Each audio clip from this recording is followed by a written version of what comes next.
ஆபதாம் அபஹர்த்தாரம் தாத்தாரம் சர்வசம்பதாம் லோகாபிராமம் ஸ்ரீராமம் பூயோ பூயோ நமாம்யகம்.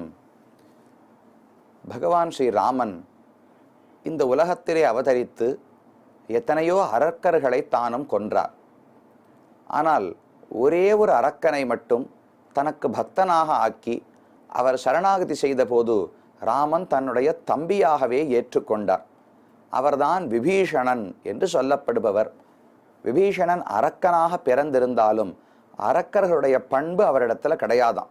சூர்பனகை விபீஷணனை பற்றி ராமனுக்கு அறிமுகப்படுத்தும் போது சொல்லுகிறாள், விபீஷணஸ்து தர்மாத்மா நது ராட்சச சேஷ்டிதா. விபீஷணன் ராட்ச குலத்தில் பிறந்திருந்தாலும் என்னமோ எங்களுக்கு தப்பா பிறந்துட்டாரோ என்னமோ, எங்களோ போல அவருடைய நடத்தை இருப்பது கிடையாது. அவர் ரொம்ப தர்மத்தில் ஈடுபாடோடு இருக்கிறார். நாங்களெல்லாம் அதர்மத்துல தான் ரொம்ப ஆசையோடு இருக்கிறோம். விபீஷணன் தர்மாத்மா, புண்ணியம் செய்தவன், தர்ம காரியங்களிலே ஈடுபாடு உடையவன். ராட்சச செயல்கள் அவனிடத்துல காண முடியாது என்று சூர்பனகை தெரிவித்திருக்கிறார்.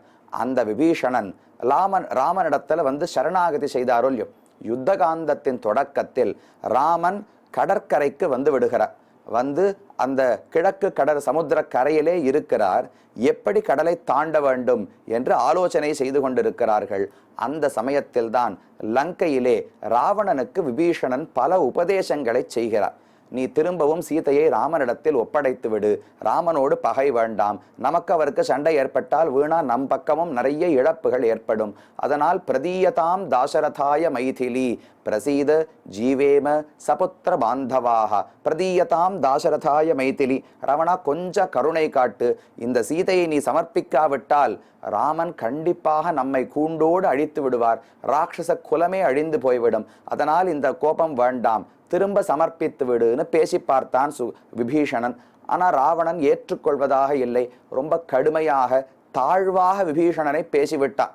சோகம் பருஷிதஸ்தேன தாசவச்ச அவமானிதா என்று விபீஷணன் தானே சொல்லுகிறார். கடுமையான வார்த்தைகளை சொல்லி, நீ எல்லாம் ராட்சச குலத்துக்கே ஒரு கோடரிக்காம்பாக பிறந்திருக்கிறாய், உன்னாலத்தான் இந்த குலமே இப்படி கெட்டு போகிறது. துவாம் து திக் குலபாம்சனம், குலத்துக்கே நீ அழிப்பதற்காக வந்திருக்கிறாய். திக் அப்படின்னா நீ ரொம்ப தாழ்ந்தவன், சி அப்படின்னு சொல்லுவோமோ இல்லையோ, அதை போல ராவணன் பேசிவிட்டாராம். ஒரு தாசனை எப்படி பேசுவாரோ அதை போல் தம்பியை பேசிவிட்டார். அதனால விபீஷணனுக்கு ரொம்ப வருத்தம். சரி, இனி இந்த பக்கத்தில் தர்மம் இருக்க போவது கிடையாது, அப்ப நாம் தர்மம் எங்கு இருக்கிறதோ அங்குதான் இருக்க வேண்டும் என்று முடிவெடுத்தார். இத்யுக்த்வா பருஷம் வாக்கியம் ராவணம் ராவணானுஜா ஆஜகாம முகூர்த்தேன எத்திர ராம சலக்ஷ்மணஹா. சரி, இனிமே லங்கையில் இருக்க முடியாது என்று முடிவெடுத்தார். ராமன் திருவடிகள் தான் புகழ்னு முடிவெடுத்து அங்கிருந்து தன்னுடைய செல்வங்கள் அனைத்தையும் விட்டார். பரித்யக்தா மயாலங்கா ரத்னானிச்ச தனானிச்ச பவத்கதம் மே ராஜ்யம் ச ஜீவிதம் ச சுகானிச்ச என்று ராமனிடத்தில் விபீஷணன் கூறுகிறார். நான் லங்கையை விட்டுவிட்டேன், அங்கிருந்த சொத்துகள் செல்வத்தை எல்லாம் விட்டுவிட்டேன், மனைவி மக்களை தியாகம் செய்து விட்டேன். அப்படின்னா என்ன அர்த்தம்னால், ராமன் விபீஷணனை ஏற்றுக்கொள்ள போகிறாரா இல்லையான்னு விபீஷணனுக்கு தெரியாது. ராமன் கருணை உடையவன் கேள்விப்பட்டுக்காரே தவிர அதுக்காக சொந்த மனைவியை பிரித்தவன் ராவணன். அந்த ராவணனுடைய தம்பியே வந்தா யாரானு ரொம்ப சமரசமா ஏற்றுக்கொள்வார்களா? அதனால ராமன் ஏற்றுக்கொள்வானா இல்லையான விபீஷணனுக்கு தெரியாது. ஆனால் அவர் எப்படி வந்தார்? லங்கையோடு தனக்கு இருக்கிற சம்பந்தங்கள் எல்லாம் அறுத்து விட்டு வந்தாரோ இல்லையோ. ராமன் மட்டும் ஏற்றுக்கொள்ள மாட்டேன்னு சொல்லியிருந்தால் அவரால் திரும்ப லங்கைக்கும் போயிருக்க முடியாது. விபீஷணன் யாருமே இல்லாமல் அநாதனாகத்தான் இருந்திருக்க வேண்டும். ஆனால் ராமனிடத்தில் இருந்த உறுதி, அதர்மம் இருக்கிற இடத்தில் நாம் இருக்கக்கூடாது என்கிற ஒரு நிஷ்டை இருந்ததோ இல்லையோ, அந்த உறுதியாலே ராமன் ஏற்றுக்கொள்வாரா மாட்டாரான்னு தெரியாத போது கூட அனைத்தையும் உதறி தள்ளிவிட்டு தான் மட்டும் புறப்பட்டார். கூட 4 ராட்சசர்களை சேர்த்து கொண்டாராம். உத்பபாத கதாபாணிகி சதுர்பிஸ் சக ராட்சசைஹி ஆஜகாம முகூர்த்தேன எத்திர ராம சலக்ஷ்மணஹா. 4 ராட்சசர்கள் இவனைப் போலவே ராமனிடத்தில் பக்தியோடு இருந்தார்கள். அதனால் அந்த 4 அழைத்து கொண்டு விபீஷணன் மட்டும் ஆகாச மார்க்கமாக பறந்து வந்தார். ஒரு முகூர்த்த காலத்துக்குள்ளே, ஒரு முகூர்த்தம்னா 2.5 நாழிகை சேர்ந்தால் தானே 1 மணி நேரம். அப்போ கிட்டத்தட்ட 24 நிமிஷம்னு வச்சுங்களேன். அந்த ஒரு முகூர்த்த காலத்துக்குள்ளே வேகமாக புறப்பட்டு சமுத்திரத்தை எல்லாம் கடந்து ராமனும் லக்ஷ்மணனும் மத்துமுண்டான வானரப்படையும் எந்த கடற்கரையில் இருந்தார்களோ அந்த கடற்கரையை விபீஷணன் அடைந்து விட்டான். அடைந்த உடனே நான் நேர ராமனிடத்திலே செல்லவில்லை. வெளியில கடலுக்கு மேல கரைக்கு மேல பறந்து கொண்டு முதல்ல சுக்ரீவன் தான் விபீஷணன் வந்ததை பார்த்தான். பார்த்த உடனே கோரமான உருவத்தோடு கையில கதையை வைத்துக்கொண்டு 4 அரக்கர்களோடு கூட விபீஷணன் வருகிறானோ இல்லையோ, பார்த்த உடனே சுக்ரீவனுக்கு பயம் ஏற்பட்டது. ஏஷ சர்வாயுதோபேதா சதுர்பிஸ் சக ராட்சசைஹி ராட்சசோபியேதி பஷ்யத்வம் அஸ்மான் ஹந்தும் ந சம்சயா. அவனை பார்த்து சுக்ரீவன் சொல்லுகிறார், இதோ அரக்கன் வந்து விட்டான். ஏஷ சர்வாயுதோபேதா, அனைத்து ஆயுதங்களையும் தரித்து கொண்டு ஒரு அரக்கன் வருகிறான் என்று சுக்ரீவன் கூறுகிறார். ஆனா அவர் கையில ஒரு கதையை மட்டும்தான் விபீஷணன் வைத்துக் கொண்டிருந்தார். அதுக்கு மேல வில்லு வாளு அம்பு ஒண்ணுமே அவர்கிட்ட கிடையாது. ஆனா என்னமோ சர்வாயுதோபேதா, எல்லா ஆயுதங்களையும் தரித்து கொண்டு விபீஷணன் வருகிறான் என்று சுக்ரீவன் சொல்லுகிறாரே. என்ன அர்த்தம்னால், அவன் அந்த கதையை பிடித்து கொண்டிருக்கிற அழகு, அதனுடைய பாங்கை பார்த்தால் இவன் எல்லா ஆயுதங்களையுமே பயன்படுத்த தகுதி உடையவன்னு தெரிகிறதா. அவனுடைய சக்தி பலம் பழக்கம் அந்த பிடியிலே தெரிகிறது. கதையை பிடிச்ச பிடியிலேயே எதை வேண்டுமானாலும் இவனால சாதிக்க முடியும்னு தெரிஞ்சுதான். அதனால சர்வாயுதோபேதகான்னு சுக்ரீவன் தெரிவித்தாராம். இன்னொரு அர்த்தம் சொன்னார், இல்ல அவன் கையில கதையை பார்த்து விட்டு சுக்ரீவன் சொல்லவில்லை. விபீஷணன் வரும்போது கையை இப்படி கூப்பி கொண்டு அஞ்சலி செய்து கொண்டே ராமனிடத்துல வந்தாராம். சுக்ரீவனுக்கு ரொம்ப பயம் ஏற்பட்டது. ஐயோ, யாரோ மர்மத்தை வெளிப்படுத்தி விட்டார்கள். ராமனிடத்தில் ஒருவன் வில்லை கொண்டோ அம்பை கொண்டோ வாளை கொண்டோ கதையை கொண்டோ கட்கத்தை கொண்டோ எதை கொண்டு சண்டையிட வந்தாலும் ராமன் ஜெயித்து விடுவார். ஆனா கையில இந்த அஞ்சலிங்கிற ஆயுதத்தோடு ஒருவன் வந்தான், எங்க ராமன் தோர்த்தே போய்விடுவார். அப்ப ராமனை தோற்கடிப்பதற்கான முறையை விபீஷணன் எங்கோ தெரிந்து கொண்டிருக்கிறான் என்று சுக்ரீவனுக்கு பயம். அதனால் அவன் பிடிச்ச ஒரே ஒரு அஞ்சலி என்கிற ஆயுதம் இருக்கே, அந்த ஆயுதம் எல்லா ஆயுதத்தை விட பலமான ஆயுதம். ஏன்னா ராமனை அது ஒன்றுதான் தோற்கடித்து விடும். அம் ஜலயதி இது அஞ்சலிகின்னு தெரிவிப்பார்கள். அம் அப்படின்னா பகவானை, ஜலயதி நீர் பண்டமா அப்படியே உருக வச்சிருவான். அதனால அஞ்சலி. நாம போய் பகவானிடத்துல கைகூப்பினோம்னால் அவர் எவ்வளவு கோபமா இருந்திருந்தாலும் கைகூப்பினுடனே அப்படியே அதெல்லாம் மருந்து தண்ணீரை போல அப்படியே தான் நீர் பண்டமாக ஆகிவிடுவாராம். அதனால அஞ்சலின்னு அதற்கு பெயர். அப்ப அஞ்சலியோடு வந்தபடியால் பார்த்து பயந்து போனான். நம்மை கொல்லுவதற்காகத்தான் கண்டிப்பா இவன் வந்திருக்க வேண்டும். வானர வீரர்களே தயாராகுங்கோள், இவன் விபீஷணனை அழிக்க வேண்டும் என்று சுக்ரீவன் சொன்னார். சொன்ன உடனே குரங்குகள் எல்லாம் ஒரு கையில ஒரு மலையை தூக்கிட்டு தான், ஒரு கையில ஒரு மரத்தை தூக்கிட்டு தான், இதோ வரட்ட விபீஷணன் இப்பவே கொன்னுடுறோம் என்று ஒவ்வொரு குரங்கும் மலை மரங்கள் அனைத்தையும் கையிலே தூக்கி கொண்டு காத்திருந்தன. விபீஷணன் வந்தார். வந்து ராமனிடத்துல நேர போகாமல் சுக்ரீவனிடத்தில் தான் முதல்ல பிரார்த்திக்கிறார். ராவணோ நாம துர்விருத்தா ராட்சசோ ராட்சசேஸ்வரः தஸ்யாஹ மனுஜோ பிராதா விபீஷண இதி ஸ்ருதः நிவேதயத மாம் க்ஷிப்ரம் விபீஷணம் உபஸ்திதம் சர்வலோக சரண்யாய ராகவாய மகாத்மனே. ராமன் தான் எனக்கு புகழ். நான் யார் தெரியுமா? ராவணோ நாம துர்விருத்தா ராட்சசோ ராட்சசேஸ்வரः, ராட்சசர்களுக்கெல்லாம் தலைவனான ராவணன் ஒருத்தரை பத்தி கேள்விப்பட்டிருப்பீர்களே. அவனை பத்தி கேள்விப்படாம இருக்க முடியாது. அப்பேற்பட்ட பாபி. அவன் செய்யாத பாப்பமே கிடையாது. நம்ம புகழ்னு ஒன்று சொல்லுவோம், ஃபேமஸ் அப்படின்னு ஆங்கிலத்தில் ஒன்று சொல்லுவா, நொட்டோரியஸ்னு ஒன்று சொல்லுவா பாருங்க. ஃபேமஸ்ன்னு சொன்னால் நல்ல விஷயத்துக்காக புகழடைந்திருக்கிறார்னு அர்த்தம். நொட்டோரியஸ்ன்னு சொன்னால் தவறு பண்ணி அதனிலே புகழடைந்தவர்னு அர்த்தம். அதை போல இப்ப விபீஷணன் சொல்லுகிறார், ராமனோ நாம துர்விருத்தா, இவனுடைய துர்விருத்தம் தீய நடத்தை என்பது உலகம் அனைத்தும் நன்ன பிரசித்தி பெற்றது. அந்த ராவணனுக்கு பின் பிறந்த தம்பிதான் நான். தஸ்யாக அனுஜோ பிராதா, எனக்கு விபீஷணன், பார்ப்பவர்களை எல்லாம் பயப்படுத்தக்கூடியவன் எனக்கு பெயர். நான் தான் வந்திருக்கிறேன், நான் வந்திருக்கிறேன் என்று ராமனிடத்திலே நீங்கள் செய்தி சொல்ல வேண்டும். நிவேதயத மாம் க்ஷிப்ரம், வேகமா சொல்லுங்க, என்னால ரொம்ப நாளை காத்துருக்க முடியாது. ராமன் என்னை ஏற்றுக்கொள்வதற்கு எவ்வளவு விரைவில் ஏற்பாடு பண்ண முடியுமோ நீங்கள் தான் உதவ வேண்டும் என்று சுக்ரீவனிடத்துல பிரார்த்திக்கிறார். ஏன் ராமனிடத்துல சரணாகதி பண்ணுவதற்கு வந்தீர்னால், உலகத்துல அனாதையானவர்கள் அனைவருக்கும் ராமன் தான் நாதன்னு எனக்கு தெரியும். சரணமே எனக்கு யாரும் இல்லை, யாருமே புகழில்லை, ரட்சிப்பதற்கு ஒருவரும் இல்லைன்னு ஒருத்தன் இருக்கும்போது பகவான் தான் ரக்ஷகனாக கண்டிப்பா ஆகிறாரோ இல்லையோ.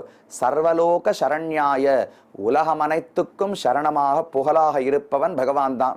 எப்படி தெரியும்னால் ராகவாய மகாத்மனே, மகாத்மான்னு சொன்னா ரொம்ப பெரியவர்னு அர்த்தம்.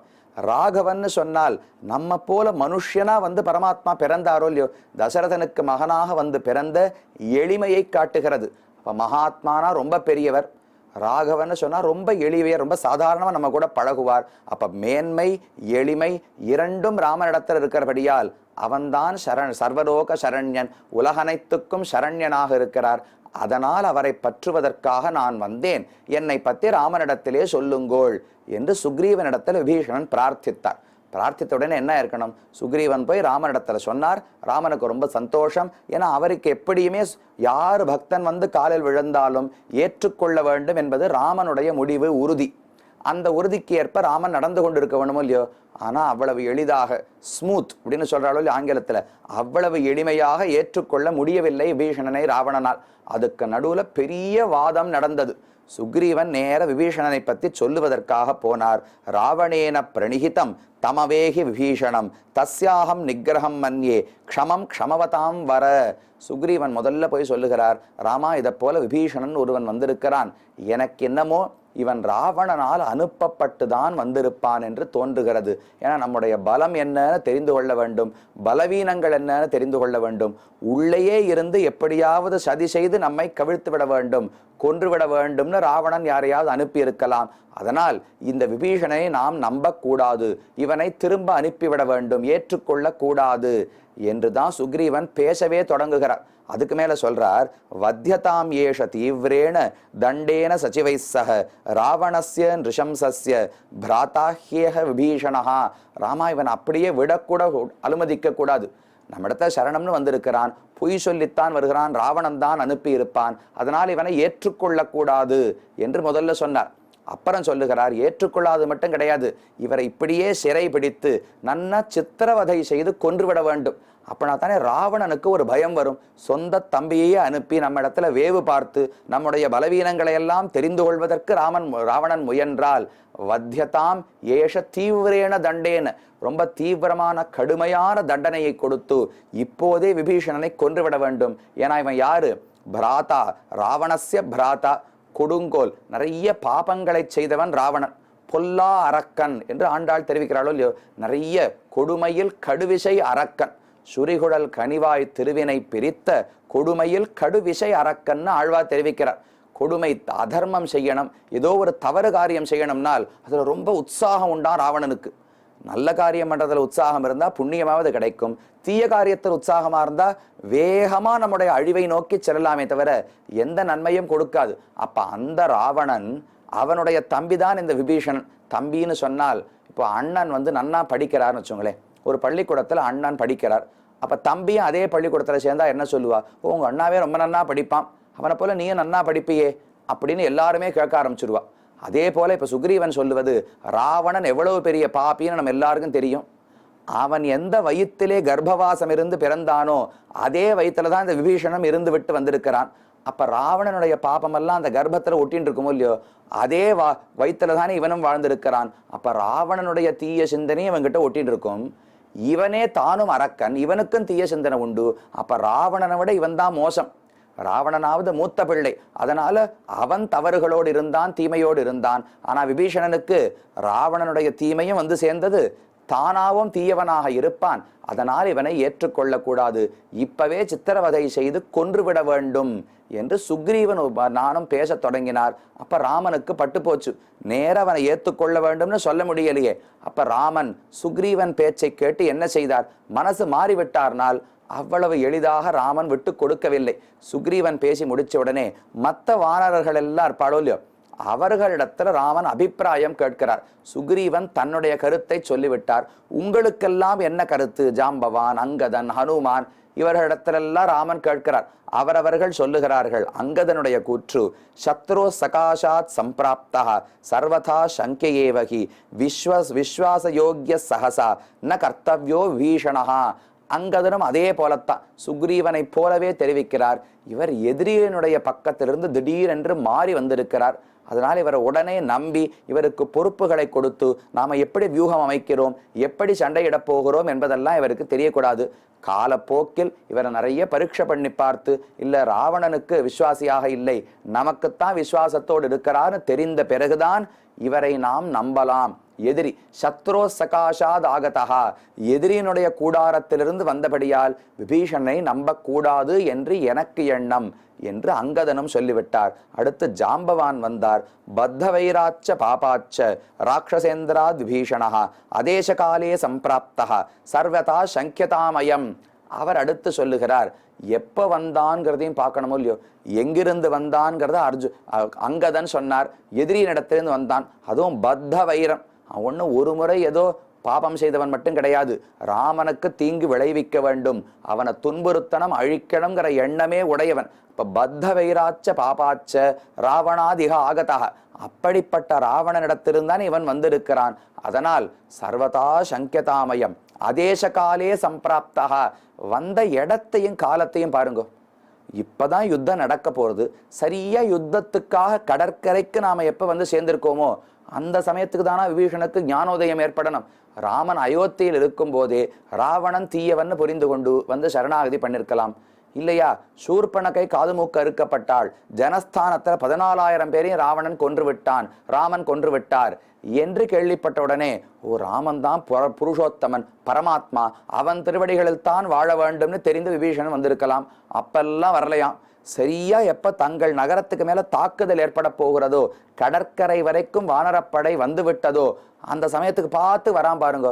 அதனால அதேசகாலே சம்பிராப்தா, இவன் வந்த இடம், இவன் வந்த காலம், இது ரெண்டும் எனக்கு ரொம்ப சந்தேகத்தை ஏற்படுத்துகிறது. அதனால் இவனை ஏற்றுக்கொள்ள வேண்டாம். நிறைய பாபம் பண்ணிருக்கார், தீய எண்ணங்களை உடையவர், எதிரியினுடைய கூடாரத்திலிருந்து வந்திருக்கிறார், தவறான காலத்தில் தவறான இடத்தில் வந்திருக்கிறார். அதனால் இவரை ஏற்றுக்கொள்ள கூடாது கூடாது கூடாது என்று அனைவரும் பேசிக்கொண்டிருந்தார்கள். ஒவ்வொருத்தரும் பேச பேச ராமனுடைய முகம் அப்படியே வாடி போறது. ஏன்னா ராமனுக்கு ஒரு பக்தன் வந்து காலில் விழத்துக்கு துடித்து கொண்டிருக்கிறான்னால் அவனை காக்க வைப்பது சுத்தமா பிடிக்காது. உடனடியாக அவனை ரட்சிக்க வேண்டும், உடனே அவனை அழைத்து கவலைப்படாதே நான் ரட்சிக்கிறேன் என்று ஆறுதல் சொல்ல வேண்டும்னு ராமனுக்கு ஆசை. ஆனா இவர்கள் பேசுவதை பார்த்தால் எல்லாம் ரொம்ப வேண்டியவர்கள். ராமனுக்கு ரொம்ப உயிர் தோழன் சுக்ரீவன். ஜாம்பவான் பேச்சை மீறி நடக்க முடியுமா? அங்கதனுடைய பேச்சை எடுத்துக்கொள்ளாமல் நடக்க முடியுமா? ராமனால் இவர்களை மீறியும் பேச முடியாது. ஆனால் புதுசா ஒரு பக்தனை ஏற்றுக்கொள்வதற்கு பழைய பக்தர்களே இப்போது தடையாக இருக்கிறார்கள். என்ன பண்ணுவதுன்னு ராமனுக்கு ரொம்ப வருத்தம், முகம் அப்படியே வாடி இருந்தது. அது வாடுவதை ஹனுமான் கண்டுவிட்டார். சட்டுன்னு எல்லாரையும் நிறுத்தினார். என்ன பேசுகிறீர்கள்னு தெரிந்துதான் பேசுகிறீர்களா? உங்கள் கருத்து கருத்து கருத்துன்னு சொல்றீங்களே தவிர ராமன் படுகிற பாட்டை நீங்க யாருமே பார்க்கலையே. நான் இப்போது பேச போகிறேன், ஆனா தயவு செய்து என்னை யாரும் தவறாக நினைக்க வேண்டாம். ந வாதாத் நாபி சங்கர்ஷாத் நாதிக்யாத் நச்ச காமதா வக்ஷ்யாமி வச்சனம் ராஜன் யதார்த்தம் ராமகௌரவாத். அப்ப ஹனுமான் தெரிவிக்கிறார், நான் இப்ப என்னுடைய கருத்தை சொல்ல போறேன். நான் இதை பேசினேன் என்பதற்காக எனக்கு யாரும் தவறான எண்ணத்தை கல்பிக்க வேண்டாம். ந வாதாத், உங்களோடு என்னமோ வாதம் பண்ண வேண்டும், எனக்குத்தான் பேச்சு சாமர்த்தியம் உண்டு என்பதற்காக நான் வரவில்லை. கண்டிப்பா ஹனுமானுக்குத்தான் பேச்சு சாமர்த்தியம் உண்டு. நான் ருக்வேத வினீதஸ்ய நாயுஜுர்வேத தாரிணா நாசாம வேத விதுஷா சக்கியமேவம் பிரபாஷிதம் நூனம் வியாக்கரணம் கிருத்ஸ்னம் அனேன பகுதாஸ்ருதம் பகுவியாகரதானேன நகிஞ்சித் அபசப்திதம் என்று ராமனே ஹனுமான் 10 நிமிஷம் பேசினதை கேட்ட உடனே ஓஹோன்னு கொண்டாடுறார். எவ்வளவு வியாக்கரணம் பயின்று இருக்க வேண்டும், ஒரு இடத்துல அக்ஷரம் தப்பா பேடல, ஒரு இடத்துல அர்த்தம் தவறாக இல்லை, எவ்வளவு அழகா பேசி இருக்கிறார்னு ராமனே கொண்டாடுகிறார். அப்ப அந்த ஹனுமான் சொல்லுகிறார், எனக்கு என்னமோ பேச்சு சாமர்த்தியம் இருக்கு என்பதற்காக நான் பேசவில்லை. நாபி சங்கர்ஷாத், உங்களோடு இப்ப போட்டி போட்டு நான் என் கருத்தை நிலைநாட்ட வேண்டும் என்பதற்காக பேசவில்லை. நச்ச ஆதிக்யாத், உங்களெல்லாம் விட நான் தான் உயர்ந்தவன், பலம் சக்தி வீரம் எல்லாம் எனக்குத்தான் உண்டு, நான் சொல்றது நீங்க கேட்கணும், நான் உயர்ந்தவன் என்கிற எண்ணமும் எனக்கு கிடையாது. நச்ச காமதாக, என்னமோ விபீஷணிடத்துல எனக்கு தனிப்பட்ட விருப்பமும் ஒன்றும் கிடையாது. ஆனால் நான் இப்போது பேச போகிறேன். எதற்கு பேசுகிறேன்னால் ராம கௌரவாத், ராமனுடைய திருவுள்ளம் என்ன கஷ்டப்படும்னு நீங்க பார்க்க மறுக்கிறீர்கள். அவன் விபீஷணனை ஏற்றுக்கொள்ள வேண்டும் என்கிற எண்ணத்தில் இருக்கிறார். அதுக்கு நீங்கள் எல்லாம் புறம்பா பேசிக்கொண்டே இருந்தால் ராமனுக்கு எவ்வளவு வருத்தமா இருக்கும். அதனால் நான் இப்போது சொல்லுகிறேன், விபீஷணனை கண்டிப்பாக ஏற்றுக்கொள்ள வேண்டும். அவன் பாப்பி கிடையாது. இவர்கள் யாருமே லங்கைக்கு போனது கிடையாது. ஹனுமான் மட்டும்தான் லங்கைக்கு போய் விபீஷணன் பேசினதை கேட்டு இருக்கிறார். இவருக்கு கொல்ல வேண்டும், ஹனுமானை கொன்றுவிட வேண்டும்னு ராவணன் சொன்ன போது, இல்ல தூதனாக வந்தவனை கொல்லக்கூடாது, வால்லவனா நெருப்பு வைக்கலாம், கொல்லுவது தவறுன்னு விபீஷணன் தான் பேசினார். அப்ப தர்மத்தில் சிந்தனை உடையவன்னு ஹனுமானுக்கு நன்னா தெரியும். அதனால் அவர் சொல்லுகிறார், உங்க யாருக்குமே விபீஷணனை பத்தி தெரியாது, நீங்களெல்லாம் கருத்து சொல்லுகிறீர்கள். இப்ப நான் சொல்லுகிறேன், தௌராத்யம் ராவணே திருஷ்டுவா விக்ரமம் ச ததாத்வயி யுக்தம் ஆகமனம் தஸ்ய சதிருஷம் தஸ்ய புத்திதா. நீங்களெல்லாம் சொல்றது எனக்கு புரியவே இல்லை. விபீஷணன் பாபம் செய்தான் என்பதற்கு உங்களுக்கு சாட்சியே கிடையாது, பிரமாணமே கிடையாது. அவன் தர்மாத்மானு சூர்பனகையே சொல்லி இருக்கிறாள். சரி, தவறான காலத்தில் வந்தான், தவறான தேசத்தில் வந்தான் என்று சொல்லுகிறீர்களே, ஏன் வந்தா என்ன தப்பு? அவன் ஆலோசனை பண்ணியிருப்பான்.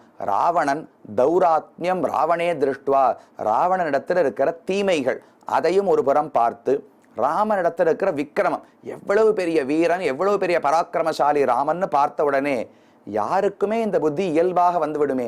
ராவணன் தீயவன், அழிவு பாதையிலே செல்லுகிறான், ராமன் தான் உயர்ந்தவன், ரட்சிக்க கூடியவன் என்று பார்த்த உடனே ராவணனை விட்டு ராமனை பற்ற வேண்டும்ங்கிற எண்ணம் வராவிட்டால் தான் தவறு. அது விபீஷணனுக்கு வந்து தவறுனே சொல்ல முடியாது. அவனோ தர்மத்தில் ஈடுபாடு உடையவன், ராவணன் அதர்மத்தின்படி நடக்கிறான். அதில் இப்ப புதுசா பண்ண அதர்மம் சீதையை அபகரித்து கொண்டு வந்தது. அதற்கு பேசி பார்த்தான், ராவணன் கேட்கவில்லைன உடனே அவன் புறப்பட்டு வந்திருக்கிறான். இதுல எந்த தவறும் எனக்கு தோன்றவில்லை, அவனை கண்டிப்பாக ஏற்றுக்கொள்ள வேண்டும் என்று ஹனுமார் பேசினார். இப்ப எல்லாரும் பேசி முடிச்சுட்டார். ராமன் இது வரைக்கும் வாயை பொத்தி கேட்டு கொண்டிருக்கிறார். சுக்ரீவன், அங்கதன், ஜாம்பவான், ஹனுமான், மைந்தன், துவிதன் எல்லாரும் பேசுவதை கேட்டுட்டே இருக்கார். தன்னுடைய முடிவு என்ன? அவருடைய எண்ணம் விபீஷணர் ஏற்க வேண்டும்ங்கிறது. ஸ்திரமாகத்தான் அதிலே நிற்பார். ஆனா இத்தனை பேர் அதற்கு, சில பேர் அகேன்ஸ்ட், ஒருத்தர் மட்டும் ஃபார், ஹனுமான் மட்டும்தான் ஏத்துக்கணும்னு சொல்றார், மற்ற அனைவரும் கூடாதுன்னு தெரிவிக்கிறார்கள். அந்த இடத்துல நாம சட்டுன்னு நகர்ந்துடுவோம் இல்லையோ?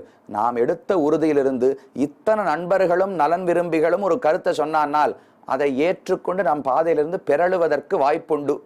ஆனால் ராமன் பிறண்டாரான்னு பார்த்தால் அப்போதும் ஸ்திரமாக தன்னுடைய கருத்திலே நிலை நின்றார். அது மட்டுமல்ல, நான் என்னுடைய கருத்து இது, ஆனால் நீங்கள்லாம் ஒப்புக்கொள்ளாவிட்டாலும் எனக்கு கவலை இல்லை, நான் விபீஷணனை ஏற்றுக்கொள்ளப் போகிறேன் என்று சொல்லவில்லை. அவர்களிடத்திலும் எடுத்து சொல்லி சுக்ரீவனுக்கும் மனதை மாற்றி பிற்பாடுதான் விபீஷணனை ஏற்றுக்கொண்டார். தன்னுடைய பட்சத்தில் ஸ்திரமாக நின்று அழகாக எடுத்துரைத்தார். எப்படி சொல்லி அவர்கள் மனதை மாற்றினார் என்பதை அடுத்த பகுதியிலே பார்க்கலாம்.